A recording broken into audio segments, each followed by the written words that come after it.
नमस्कार आदाब, मैं ऐश्वर्या यासिर। स्वागत आप सभी का सियासत टीवी के हिंदी समाचार में। सबसे पहले देखते हैं हेडलाइंस। बिहार एसआईआर पर बोला इंडिया गठबंधन का, वो नहीं मानेंगे तो समझेंगे कि संविधान को नहीं मानते। जम्मू कश्मीर को मिले पूर्ण राज्य का दर्जा, विपक्ष को लामबंद करने में जुटे उमर अब्दुल्ला।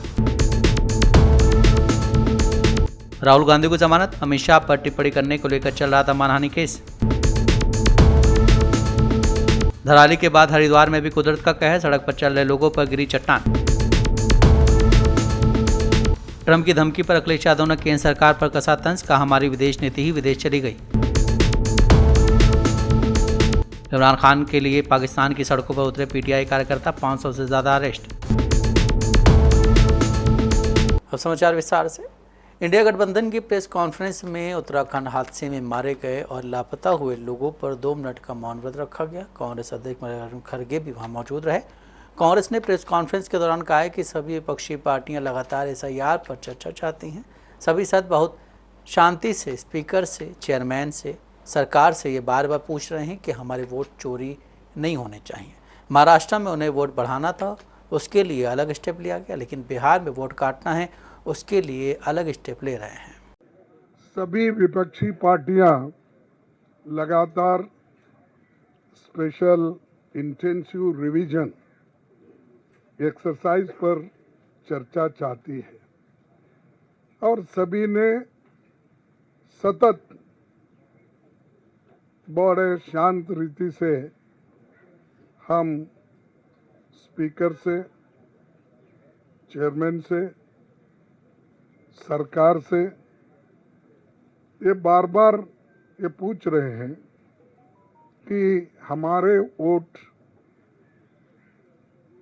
चोरी नहीं होना, और ये जो एसआईआर वो कर रहे हैं तो जहां पर उनको चाहिए, अब महाराष्ट्र में उनको वोट बढ़ाना था, वहां पर एक स्टेप्स उन्होंने अलग लिया। बिहार में वोट काटना है तो उसके लिए अलग उन्होंने पवित्रा डाला, और कर्नाटक में भी जो उन्होंने किया धांधली, वहाँ पर अलग है। तो ये अलग अलग एरिया में उनको सूट होने के लिए जो करना है वो कर रहे हैं।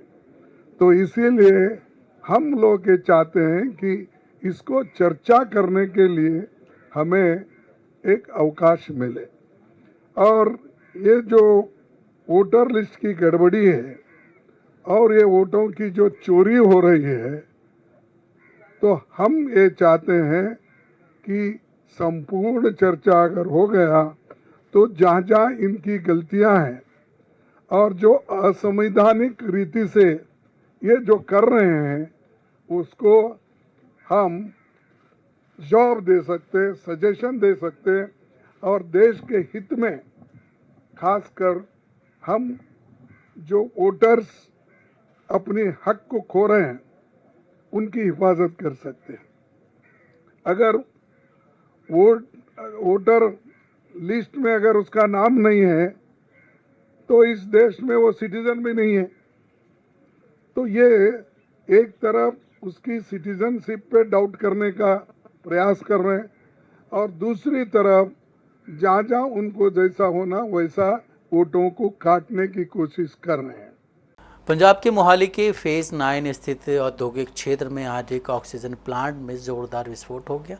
इस हादसे में 2 मजदूरों देवेंद्र और आसिफ की मौके पर ही मौत हो गई, जबकि 3 अन्य गंभीर रूप से घायल हो गए, जिन्हें अस्पताल में भर्ती कराया गया है। ऑक्सीजन प्लांट में हुए धमाके की आवाज़ दूर तक सुनाई दी, जिससे इलाके में दहशत फैल गई। घटना की सूचना मिलते ही पुलिस, दमकल विभाग और जिला प्रशासन की टीमें मौके पर पहुंची और राहत और बचाव कार्य शुरू किया गया। भरते हैं और उसमें उसका ब्लास्ट हुआ है। वो इसमें 2 कैजुअलिटी हुई है, आसिफ और देवेंद्र की। और सर ये इसमें कब हुआ है हादसा और कैसे? ये 9 बजे का ब्लास्ट हुआ है and we reached well in time. किस चीज की मतलब थोड़ा क्या करते थे काम यहाँ पे? ऑक्सीजन सिलेंडर भरते थे। ये कंपनी जो है ऑक्सीजन सिलेंडर। तो ये कह रहे हैं कि यहाँ 15-16 लोग थे, कितने इंजर्ड? दो कैजुअलिटीज हैं, एक दो इंजर्ड हैं, वो उनको हाँ जी। जम्मू कश्मीर के मुख्यमंत्री उमर अब्दुल्ला ने कांग्रेस प्रमुख मल्लिकार्जुन खड़गे सहित 42 राजनीतिक दलों के अध्यक्षों को पत्र लिखकर आग्रह किया है कि वो जम्मू कश्मीर का पूर्ण राज्य का दर्जा बहाल करने के लिए संसद के मौजूदा सत्र में विधेयक लाने के लिए केंद्र पर दबाव बनाएं। नेशनल कॉन्फ्रेंस के नेता ने कहा है कि केंद्र शासित प्रदेश के पूर्ण राज्य के दर्जे को बहाल करने का एक रियायत के रूप में नहीं बल्कि एक आवश्यक सुधार के रूप में देखा जाना चाहिए।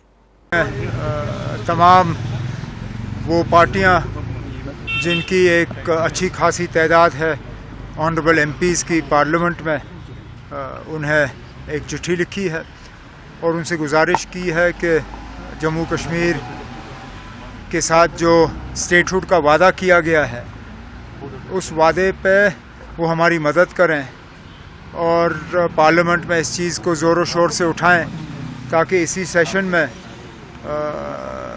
बिल आए और जम्मू कश्मीर जो है उसको दोबारा रियासत का दर्जा मिले।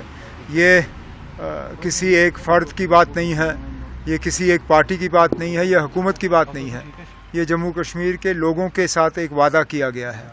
ये वादा अवामी जलसों में हुआ है, ये वादा सुप्रीम कोर्ट के सामने हुआ है, ये वादा पार्लियामेंट में हुआ है। अब हम चाहते हैं कि वादा पूरा हो। तो सुप्रीम कोर्ट में इसकी हियरिंग भी हो रही है 8 तारीख। अच्छी बात है, 8 तारीख को इसके लिए तारीख तय हुआ है और मैं उम्मीद करूंगा कि सुप्रीम कोर्ट इस बात का जो है वो ख्याल रखें कि जब 5 अगस्त का फैसला उन्होंने सुनाया, उस फैसले के दौरान उन्होंने ये कहा था कि जल्द से जल्द एज सुन एज़ पॉसिबल जो है जम्मू कश्मीर को दोबारा रियासत का दर्जा मिल जाना चाहिए। एज सुन एज़ पॉसिबल को होते होते अब कितने साल हो गए, अभी तक हमें मिला नहीं। अब उम्मीद करते हैं कि जिस तरह इलेक्शन भी अगर सुप्रीम कोर्ट ने वक्त की पाबंदी नहीं लगाई होती, शायद आज मैं वज़ीर आला की हैसियत से आप लोगों से आज बात नहीं कर रहा होता। आज इलेक्शन हुए क्योंकि सुप्रीम कोर्ट ने वक्त की पाबंदी लगाई, एक डेट मुकर्रर किया और उस डेट के अंदर अंदर इलेक्शन जो हैं वो किए गए। हम चाहते हैं कि स्टेटहुड के लिए भी अब बहुत टाइम हो गया है। अब अदालत को सुनवाई के बाद फौरी तौर स्टेटहुड का जो है अगर गवर्नमेंट की तरफ से नहीं होता फिर अदालत की तरफ से होना होगा। सर, अब बंगाल भी गए, गुजरात कितना होता है कि टूरिज्म यहाँ बढ़ेगा? अब तादाद तो बढ़ रही है। जो 22 अप्रैल के हमले के बाद हालात थे वो हालात हैं नहीं। यात्रा भी ठीक रही, कोई 4 लाख के करीब यात्री जो हैं उन्होंने बालतल और पहलगाम से यात्रा जो है पूरी मुकम्मल की और हालात यात्रा के दौरान ठीक रहे। अब हम उम्मीद करते हैं कि मुल्क के मुख्तलिफ कोनों से टूरिस्ट जो हैं वो दोबारा आना शुरू करेंगे और जम्मू कश्मीर में लोगों की मेहमान नवाजी का फ़ायदा लेंगे। सर, उत्तराखंड में कांग्रेस नेता राहुल गांधी को मानहानि के केस में आज जमानत मिल गई है। उन्हें झारखंड के चाईबासा MP MLA कोर्ट से राहत मिली है। राहुल ने केंद्रीय गृह मंत्री अमित शाह पर एक विवादित टिप्पणी की थी, जिसके बाद भाजपा नेता प्रताप कटिहार ने मानहानि का केस कर दिया था। ये पूरा विवाद साल 2018 का है। राहुल ने कांग्रेस से अधिवेशन के दौरान एक बयान दिया था। राहुल आज सुबह करीब 10:55 पर अदालत में पेश हुए थे। ऐसे कई केस अलग अलग प्रदेश के जिला में दायर किए गए हैं और राहुल जी सच बोलते हैं और उस सच के लिए उन्हें कटघरे में खड़ा किया जा रहा है आज। लेकिन समय पर हम सब जानते हैं कि उन्होंने जो भी बातें कही उस पर अब तो केंद्र की सरकार को भी यू टर्न लेकर के वापस होना पड़ता है। राहुल गांधी के आवास पर 7 अगस्त को होने वाली इंडिया ब्लॉक की बैठक से पहले शिवसेना सांसद संजय राउत ने आज कहा है कि बैठक के एजेंडे में देश के प्रधानमंत्री मोदी के झूठ, ऑपरेशन सिंदूर और बिहार में मतदाता सूची के SIR शामिल है। राष्ट्रीय राजधानी में पत्रकारों को संबोधित करते हुए राउत ने कहा है कि देश के मौजूदा हालात, मोदी के झूठ, पहलगाम हमला, ऑपरेशन सिंदूर और बिहार में SIR समेत कई ऐसे एजेंडे हैं। राउत साहब, इंडिया अलायंस ब्लॉक की बहुत दिन के बाद, बहुत समय के बाद बैठक हो रही है, क्या एजेंडा है? जबकि आप जैसी पार्टी इंडिया ब्लॉक से दूर हो गई है, बाहर निकलने। देखिए, आप पार्टी की एक उनकी मजबूरी है, उनको पंजाब में कांग्रेस के खिलाफ लड़ना है, वो सत्ताधारी पार्टी है, और भी राज्यों में, गुजरात में उनको कुछ अलग से उनके मन में है। फिर भी हम पार्लियामेंट में लोकसभा चुनाव में एक साथ लड़े हैं। विधानसभा चुनाव की बात बहुत जगह पर अलग होती है, क्योंकि पंजाब में आपकी सत्ता है और कांग्रेस मेन अपोजिशन है। अब दोनों पार्टी एक साथ कैसे लड़ सकती है, आप मुझे बताइए। कांग्रेस एक राष्ट्रीय पार्टी है, बड़ी पार्टी है, पंजाब में कांग्रेस का अपना प्रभाव है और आज आपकी सत्ता है, लेकिन दोनों मिलकर बीजेपी को सत्ता पर नहीं आने दी। लेकिन मूल एजेंडा क्या है? इंडिया ब्लॉक गठबंधन की मीटिंग का एजेंडा क्या रहेगा? बहुत से एजेंडे हैं ना। देश की जो हालात है, मोदी जी का झूठ है,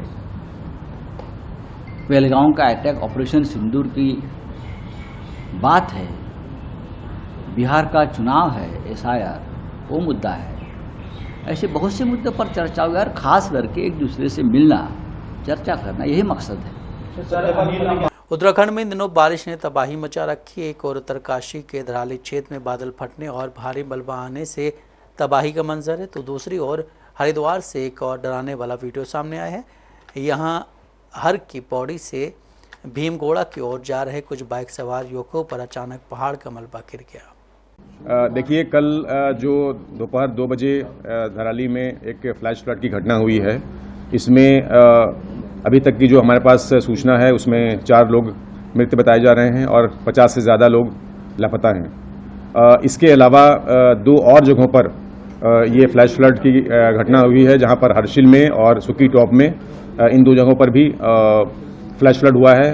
हर्षिल में आर्मी के करीब 11 जवान मिसिंग बताए जा रहे हैं, हालांकि सुकी टॉप में कोई लोग हताहत नहीं हुए हैं। इसको लेकर के जो NDRF की टीम है, 3 टीमों को उत्तरकाशी से रवाना किया गया है। जो हाईवे है ऋषिकेश उत्तरकाशी, वो बाधित है, कई जगहों पर लैंडस्लाइड हुआ है, जिसके वजह से मूवमेंट जो है वो बहुत स्लो हो रहा है। वहाँ पर रिपेयर का काम चल रहा है और उस वजह से टीमों को पहुँचने में थोड़ी देरी हो रही है। इसके अलावा हमारे जो टीमें हैं वो देहरादून में भी एयरलिफ्ट के लिए तैयार हैं। अभी इनफैक्ट अभी थोड़ी देर पहले उन्हें एयरलिफ्ट की कोशिश भी की गई, मगर ख़राब मौसम के कारण टीम को वापस लाया गया और अभी ये प्रक्रिया जारी है। तो मुझे उम्मीद है कि जैसे ही मौसम खुलेगा तो ये कार्रवाई आगे जारी रहेगी। एक सिचुएशन वहाँ पर जो ग्राउंड में है, वहाँ पर जो आर्मी की टीम्स हैं, ITBP हैं, SDRF हैं, स्थानीय प्रशासन हैं, वो कार्रवाई कर रहे हैं। हमें जो सूचना मिली है उसमें तकरीबन 150 लोगों को सुरक्षित स्थानों पर पहुँचाया गया है और रिलीफ कैंप्स भी स्थापित किए जा रहे हैं। एक लेक फॉर्मेशन हुआ है, चूँकि ये मक और जो फ्लैश फ्लड आया है उसकी वजह से एक लेक फॉर्मेशन हो गया था वहाँ पर, उसमें कुछ पानी भराया था, मगर फिलहाल बताया जा रहा है कि वो अभी सुरक्षित है, उसमें पानी का निकास हो रहा है, इसलिए कोई चिंता की बात नहीं है। NDRF की टीम अभी लगातार समन्वय बनाए रखी है और जैसे ही हम वहाँ पहुँचेंगे, ये आकलन क्या करके पूरी जो सिचुएशन है उसको देखते हुए एक समन्वय के साथ कार्रवाई की जाएगी। धन्यवाद। सर, वहाँ पे भी कोई सेंटर बनाया गया है जो हम सामने देख रहे हैं स्क्रीन पर, उस तरीके से कोई कमांड सेंटर या कुछ अलग से ऐसा बनाया गया? देखिए, ये जो अभी टीम्स ऑलरेडी मौजूद है वहाँ पर ITBP की हैं, SDRF हैं, BRO हैं, वो लोग अभी काम कर रहे हैं घटना स्थल पर और राहत शिविर जो है वहाँ पर लगाया गया है। तो तकरीबन 150 लोगों को अभी सुरक्षित स्थानों पर पहुँचाया गया है और लोगों की खोज हो रही है। कांग्रेस नेता सुरेंद्र राजपूत ने उत्तराखंड में हुई तबाही को लेकर कहा है कि देवभूमि उत्तराखंड की त्रासदी प्रकृति के रौद्र रूप की चेतावनी है। यह आपदा अंधाधुंध विकास और पर्यावरण से छेड़छाड़ का नतीजा है।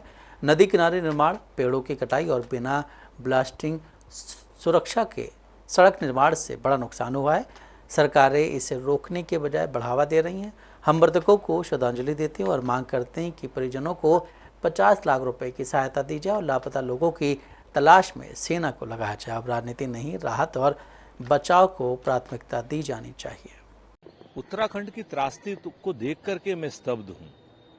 प्रकृति किस तरीके से अपना रौद्र रूप दिखा रही है और ये सिर्फ और सिर्फ प्रकृति से अप्राकृतिक छेड़छाड़ का नतीजा है। नदी के किनारे हम लोग, नालों के किनारे हम लोग प्रकृति को छेड़ रहे हैं, पेड़ों को काट रहे हैं, असामान्य विकास के नाम पर विनाश की ओर बढ़ रहे हैं। सरकारें इसको रोक नहीं रही हैं। सरकारें इस विकास के नाम पर विनाश को प्रोत्साहित कर रही है। सड़कें काट काट करके जो बनाई जा रही हैं उनको ब्लास्टर्स नहीं किए जा रहे हैं। और जिस तरीके की कल त्रासदी आई और टनों टनों के पत्थर जिस तरीके से पानी में बहते हुए आ रहे थे, वो अपने आप में बेहद भयावह दृश्य था। ईश्वर सभी लोगों को सुरक्षित करे।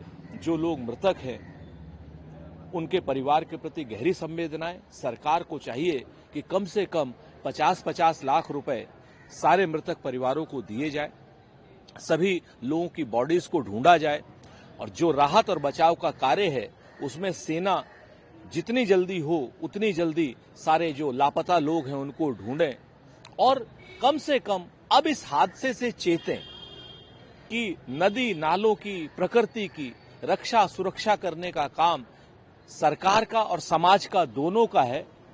वरना कहते हैं ना कि चिंगारी का खेल बुरा होता है। आप प्रकृति का दोहन करेंगे, प्रकृति किसी दिन आपका दोहन कर देगी। हमारा स्पष्ट मानना है कि सरकार राहत और बचाव कार्य तेज करे, इसमें कोई अपनी निम्न स्तर की राजनीति न करे।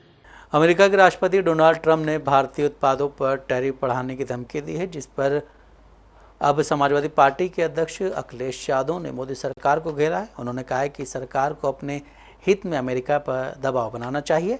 इस मुद्दे पर सरकार के साथ पूरा विपक्ष खड़ा है। सपा अध्यक्ष अखिलेश यादव ने अमेरिकी राष्ट्रपति के टैरिफ बढ़ाने की धमकी को लेकर केंद्र सरकार पर तंज कसते हुए कहा है कि हमारी विदेश नीति ही विदेश चली जाती है। उत्तराखंड ही नहीं, हिमाचल और जितने पहाड़ी इलाके हैं, कई बार खबरें और देखने को मिलता है, सूचनाएं मिलती हैं कि जिस तरह की आपदा घटनाएं हो रही हैं और नुकसान बड़े पैमाने पर हो रहा है। मुझे याद आ रहा है कि डॉक्टर राम मनोहर लोहिया और समाजवादियों ने कभी सबसे पहले नारा दिया था कि हिमालय बचाओ, नदियां बचाओ। हमें उम्मीद है कि उसी दिशा में हम सबको मिलकर के काम करना पड़ेगा। धन्यवाद। ट्रम्प पे हम नहीं जानते, नहीं हम नहीं जानते। बहुत दिन से हम अमेरिका नहीं गए। नहीं, ट्रम्प ने बोला दोबारा और ज्यादा टैरिफाई कर देंगे 24 घंटे में। नहीं, देखिए, विदेश नीति ही विदेश चली गई और जो सरकार को अपने हित में दबाव बनाना चाहिए, सरकार को बनाना चाहिए। सरकार के साथ सब इस संबंध में साथ खड़े दिखाई देंगे। सर, प्रधानमंत्री का जैसे कल एड्रेस हुआ सारे एमपीज को, उस पे आपका मुझे कुछ नहीं है। यूपी के बारे में पूछना हो तो बताओ। यूपी में बाढ़ में लोगों की जान जा रही है, सरकार को कोई चिंता नहीं है, सरकार कोई मदद नहीं कर रही। मंत्री की बात नहीं माना जा रहा। नहीं, वहाँ किसी की बात नहीं मानी जा रही। पता नहीं कैसे सरकार चल रही है वहाँ। आप लोग थोड़ा जगाइए उस सरकार को। अमेरिकी राष्ट्रपति डोनाल्ड ट्रंप की धमकी के बाद भारत ने ये साफ कर दिया है कि वो किसी की भी धमकियों से ना तो डरेगा और ना ही झुकेगा। इस बीच कांग्रेस सांसद ने भी ट्रंप के टैरिफ वाले बयान के खिलाफ अपनी आवाज़ उठाई है। उन्होंने मीडिया से बात करते हुए कहा है कि हम सख्त रूख अपनाना चाहिए। जो अमेरिका चीन को रियायत दे रहा है वही भारत को धमकाने की कोशिश कर रहा है। क्या अमेरिका नहीं तेल खरीदता है? क्या ब्रिटेन नहीं तेल खरीदता है? हिंदुस्तान को इतना कमजोर समझ लिया कि आप हर वक्त धमकाते रहेंगे। चाइना को भी आप छूट देने को तैयार हैं, लेकिन हिंदुस्तान को आप धमकाने का काम करेंगे क्योंकि हम उनकी धमक में आ रहे हैं, इसलिए धमका रहे हैं। हमें सख्त स्टैंड लेना चाहिए और अपने देश को हमें इतनी कमजोर स्थिति के अंदर नहीं देखना चाहिए कि हमें हर वक्त ट्रंप धमका रहे हैं और एक बार भी प्रधानमंत्री जी जवाब देने की बात नहीं कर रहे हैं। प्रधानमंत्री जी को मजबूती के साथ जवाब देना चाहिए। यूपी में आरएसएसपी के राष्ट्रीय अध्यक्ष स्वामी प्रसाद मौर्य पर हमला हुआ है। रायबरेली में स्वागत के दौरान दो युवकों ने मौर्य पर हमला किया। माला पहनाने के दौरान पीछे से आए युवकों ने स्वामी प्रसाद मौर्य के सिर पर तमाचा मारा। ये पूरी घटना कैमरे में कैद हो गई है। दरअसल जिस समय मौर्य के स्वागत के लिए लोग उन्हें माला पहनाने लगे, तभी एक व्यक्ति पीछे से आया और उसने मौर्य के सर पर मारा। हालांकि तमाचा स्वामी प्रसाद को छटकर कार्यकर्ता को लगा। नाराज कार्यकर्ताओं ने पुलिस की मौजूदगी में दोनों युवकों को दौड़ा दौड़ा कर पीटा। मारपीट में इंस्पेक्टर अजय राय की वर्दी भी खून से लाल हो गई। स्वामी प्रसाद मौर्य ने योगी सरकार पर हमला बोला। मौर्य ने कहा कि योगी सरकार के गुंडे हैं कन्नी सेना के लोग।